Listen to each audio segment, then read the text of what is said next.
Scott Simmons, known as John Patrick Robbins. Due to some technical reasons, John could not be with us, but I would like to welcome you off the wagon, and I want to introduce my guest poet, publisher, and pirate, Todd Cirillo. Todd is going to be hosting an upcoming event in New Orleans that celebrates the life and work of Charles Bukowski. So, Todd, Yeah. tell me about this event. How did it all come together? Well, I'll start out with an actual quote that Bukowski said. He said, "Being crazy maybe is not so bad if you can be that way undisturbed. New Orleans gave me that." So, so Bukowski really only visited like two times in his Mhm. in his entire life, and um, what this particular event does is it focuses on the connection between New Orleans and Charles Bukowski. And so it's called Unleashing Bukowski. And New Orleans reclaims the laureate of American lowlife. And it just happens to correspond with his 99th birthday as well. But what a lot of people do not know, even writers here in New Orleans, is that um, what really gave Bukowski certainly national recognition was the fact that his two books were published out of New Orleans. Two of his very first books, as a matter of fact, "It Catches My Heart in Its Hands" from 1963 and "Crucifix in a Death Hand" from '65. And they were published by Lujan Press, which was very famous throughout the '60s because they produced a magazine called The Outsider, in which they um, published William Burroughs and Henry Miller, Jack Kerouac, and Bukowski, and then they ended up liking Bukowski's work so much that they gave him an award, the Outsider of the Year award. And so, what we sort of say here is that it's the connection between America's most outsider city and America's most outsider writer. And it's sort of just reclaiming that because we can get very lazy um, in sort of showing ourselves off, you know. And so this is one way to do that, and um, it's going to be uh, happening over 2 days. Friday night and then Saturday. Friday night, there'll be a showing of the documentary called Bukowski from 1973, which was done by the famous director and filmmaker Taylor Hackford. And so he'll be here and we'll show the film, and then he'll do a question answer, and then the very next day is a much larger event starting for 7:30 to 11, and that's going to include a panel discussion and a question and answer period with some of Bukowski's friends, Mhm. um, and then some literary experts on New Orleans to explain further in depth that connection, and then there's going to be a performance where there'll be five of us, including myself, that'll be reading some of our favorite Bukowski poems. And then it ends with Booze, Broads, and Bukowski. It's a burlesque show that Mhm. all the women just do Bukowski poems. And it's just phenomenal.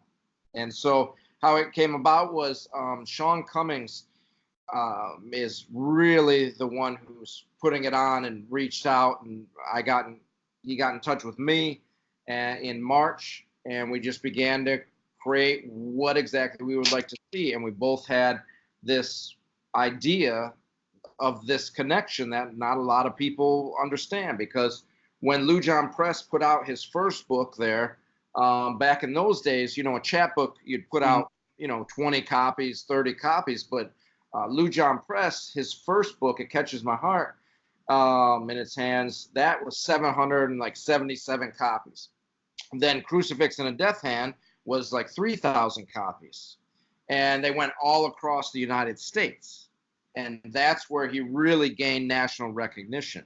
So it's really us being proud that we unleashed him onto the world. So we just been working since March and putting it together of who we knew and what type of event we really wanted to have, and hopefully it'll work out. So, like, Todd, like, what does it take to attend there? Is it like a free event? Do you have to buy tickets? You know, how do you get in, basically? Completely free for the people. Yeah. Nice. Yeah, the only thing that's not going to be free are the drinks, but there's going to be a very special drink menu that's created, and it's really, I actually saw part of it today, and it's incredible because all the drinks are Bukowski books and lines from his poems, so it's really beautiful. That's very interesting. So, like, Todd, how would you say Bukowski inspired your writing? I I would say certainly in the way that he captured shiny moments, even if those shiny moments were covered in shit, you know. He had a way to express and to write himself that was perfectly understandable, and it was perfectly accessible.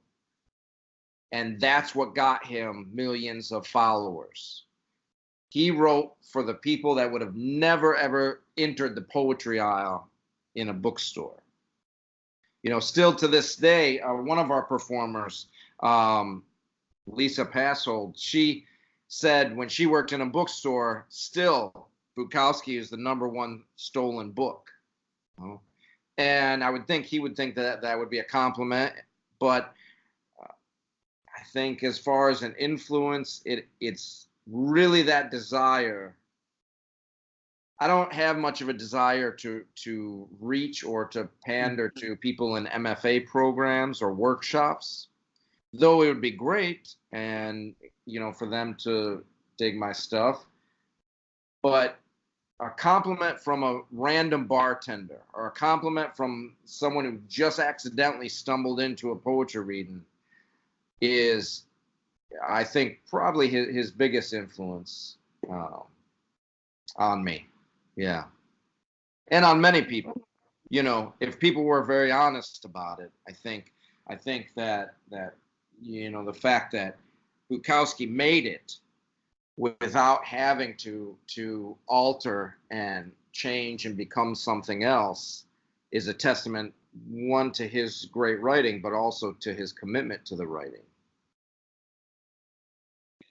So, like, Todd, like, I'm just curious, like, who all is showing up to this? Like, what are some notable readers or people in that discussion board you're talking about earlier? Absolutely. So who we have coming into town is we have the director Taylor Hackford, and again, so he did the first documentary Bukowski, and which chronicled Bukowski's trip from Southern California up to City Lights and to San Francisco, where he had his real first big reading, where there was like 700 people there, just phenomenal.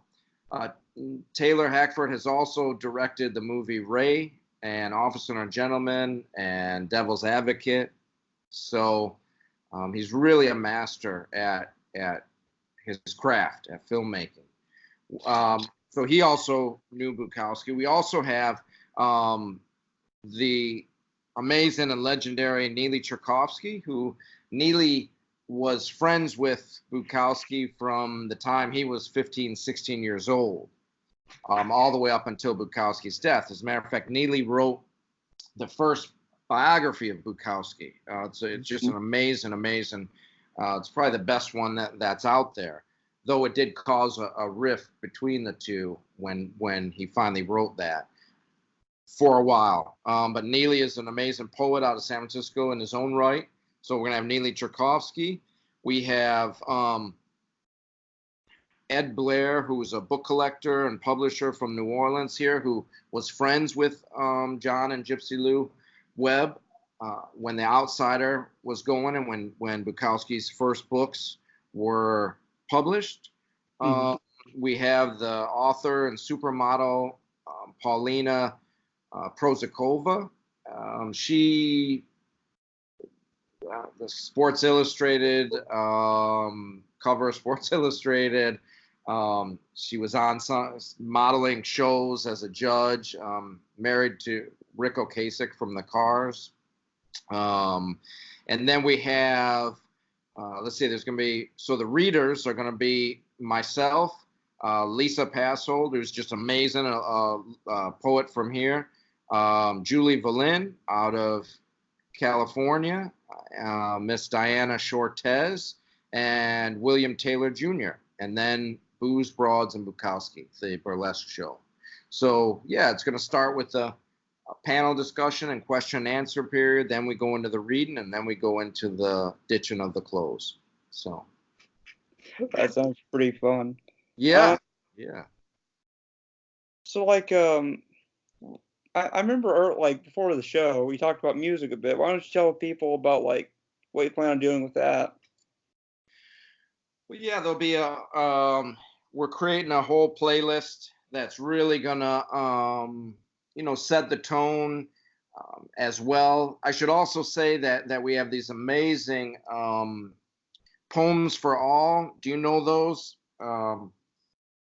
They're these small little poems that Robert Hansen does out of San Diego. Well, he did a special two Bukowski poems, one being Young in New Orleans, just for this event, and sent them to us. And we cannot thank him enough. But yeah, he has this beautiful project, Poems for All. But there's really going to be lots of additional, like, extra swag, which we believe in, to not only send people home with the memories and the hangover, but also with some good stuff so they can prove that they were there, What kind of stuff? Like, I'm just curious.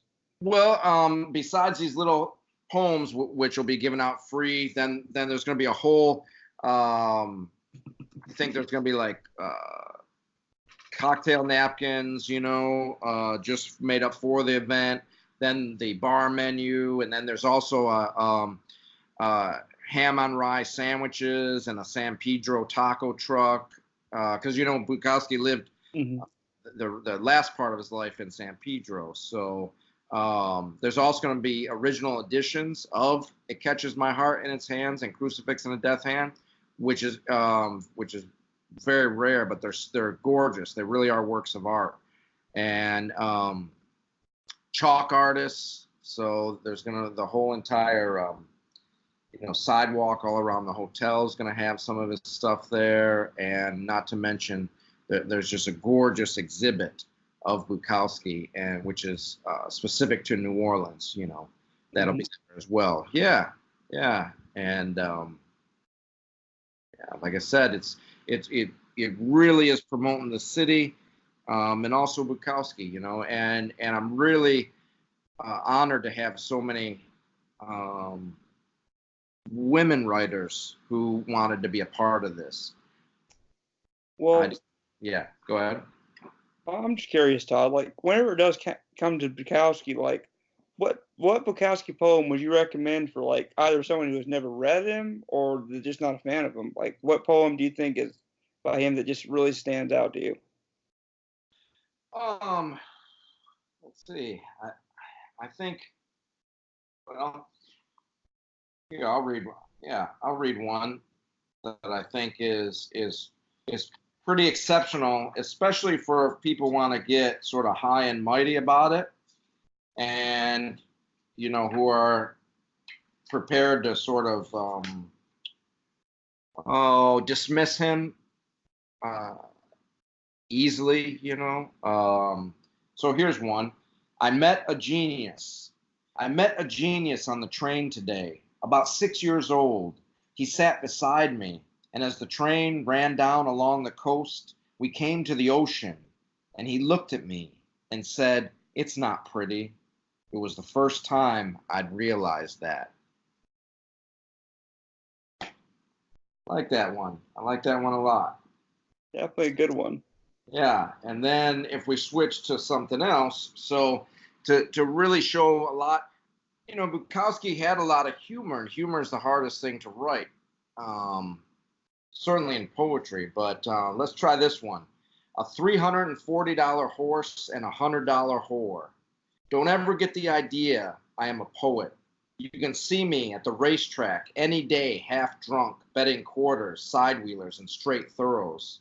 But let me tell you, there are some women there who go where the money goes. And sometimes when you look at these whores, these $100 whores, you wonder sometime if nature isn't playing a joke, dealing out so much breast and ass and the way it's all hung together. You look and you look and you look and you can't believe it. There are ordinary women, and then there is something else that wants to make you tear up paintings and break albums of Beethoven across the back of the John. Any fuck me. Hold on. I swallowed a bug. You all right? Yeah, it wasn't that big. Lord. All right. Probably good luck. Fuck. Now what? Okay. Don't ever get the idea that I am a poet. You can see me at the racetrack any day, half drunk, betting quarters, sidewheelers, and straight thorows. But let me tell you, there are some women there who go where the money goes. And sometimes when you look at these whores, these $100 whores, you wonder sometimes if nature isn't playing a joke, dealing out so much breast and ass and the way it's all hung together. You look and you look and you look, and you can't believe it. There are ordinary women, and then there is something else that wants to make you tear up paintings and break albums of Beethoven across the back of the John. Anyhow, the season was dragging, and the big boys were getting busted. All the non-pros, the producers, the cameramen, the pushers of Mary, the fur salesmen, the owners themselves, and St. Louis was running this day. A sidewheeler that broke when he got in close. He ran with his head down and was mean and ugly and 35 to 1, and I put a 10 down on him. The driver broke him wide, took him out by the fence where he'd be alone, even if he had to travel 4 times as far, and that's the way he went.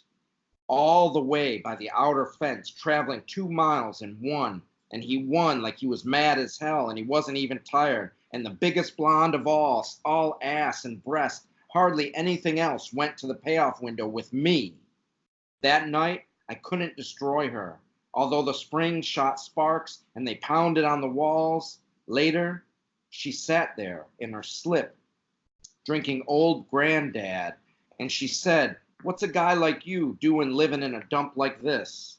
And I said, "I'm a poet." And she threw back her beautiful head and laughed. You, a poet?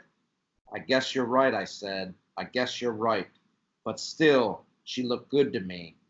She still looked good, and all thanks to an ugly horse who wrote this poem. There you go. That's a pretty good one. Mm-hmm. Yeah. Yeah. So, like, what part of the Bukowski Fest are you looking for? Like, are you looking forward to the most? Um, I'm really looking forward to the fact that we just may pull it off, and that so many people from all over the country immediately said yes, or even if they're not performing at it, are still arriving for it.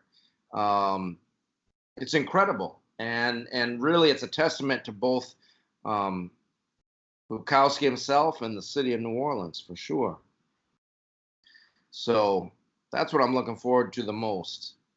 Uh, just having it happen and having those drinks. How large do you expect it to be? Hopefully hundreds of people.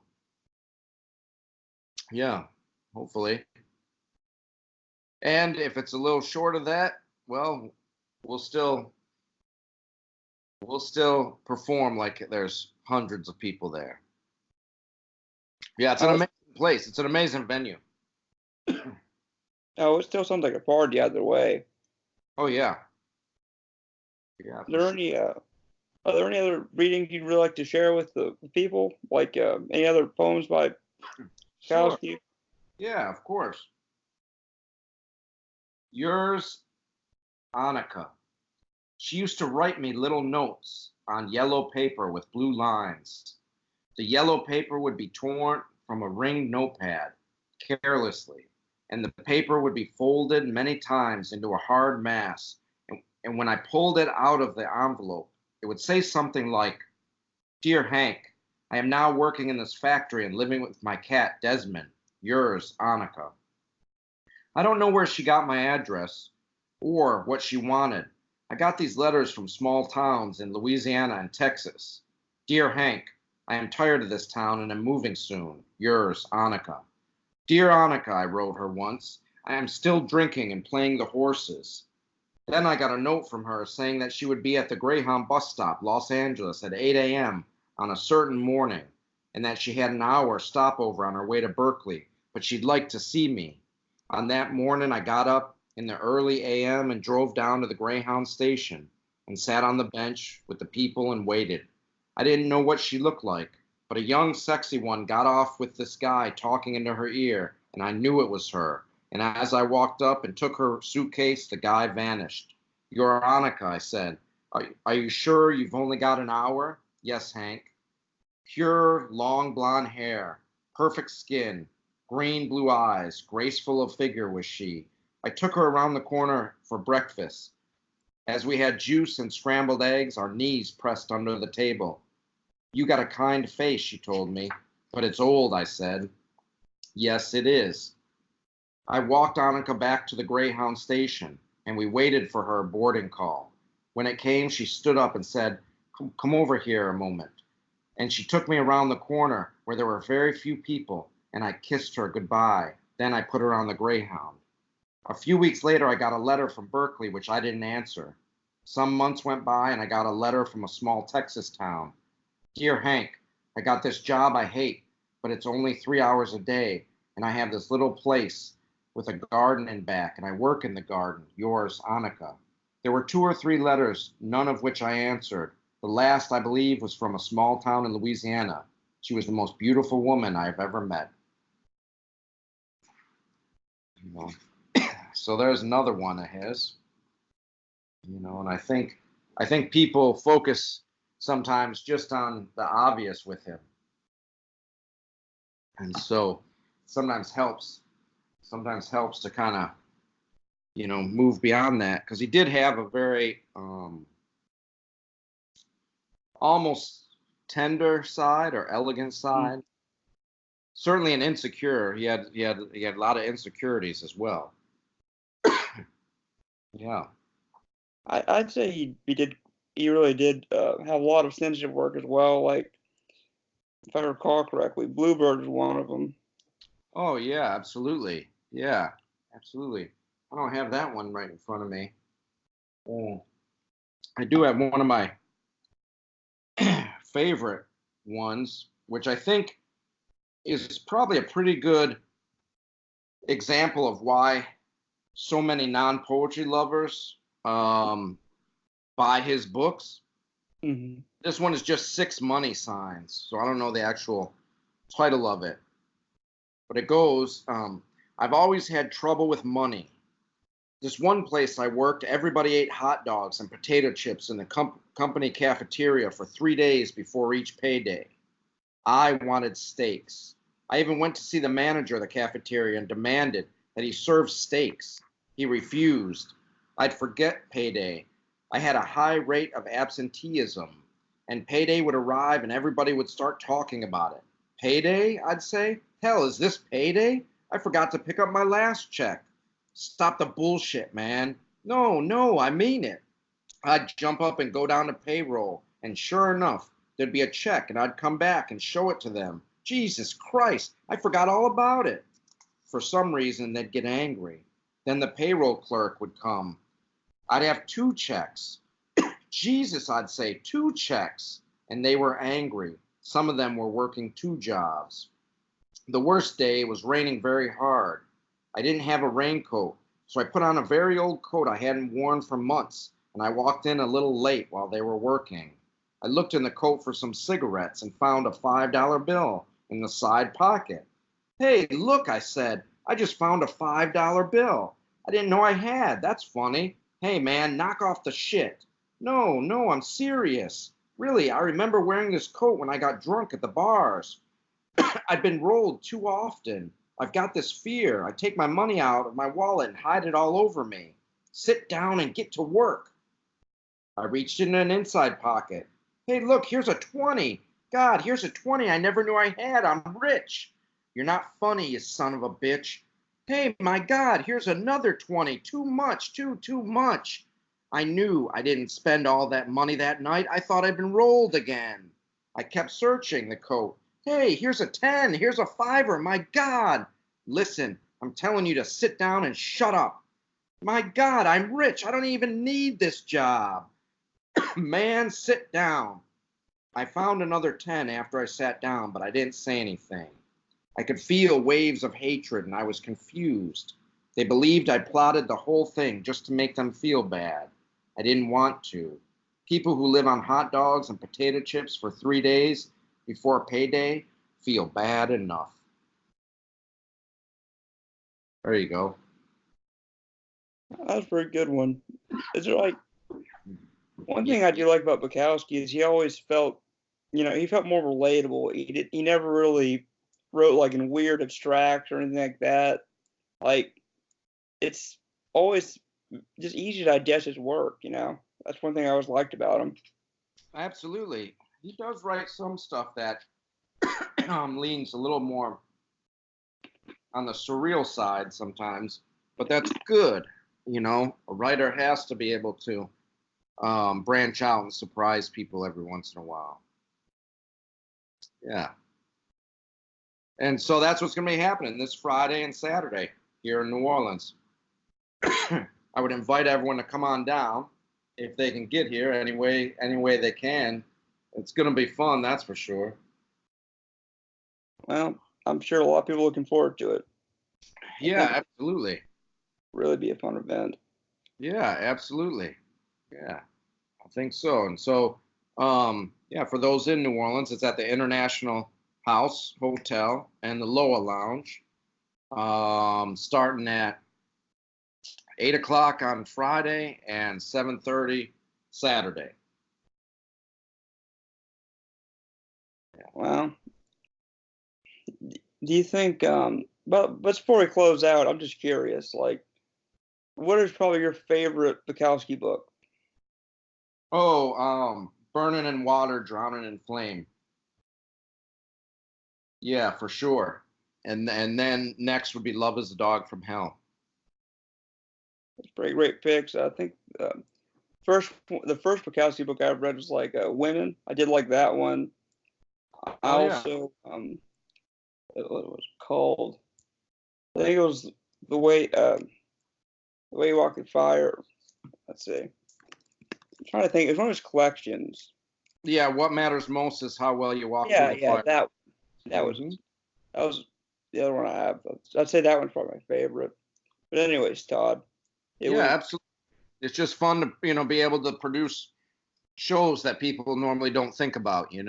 Again, it's all to get new fans of poetry. Well, I think with this kind of event, it definitely can. It's really great talk. Yeah. And if anyone wants any of the information, they can just look me up on social media, and all that info will be there. And hopefully those who make it, come on up, say hi, let's have a drink, and we'll have a good time. I'm sure they will. Anyway, it's really been great to speak with you, and I hope everybody there will dig it. Catch you guys later. I appreciate it. All right.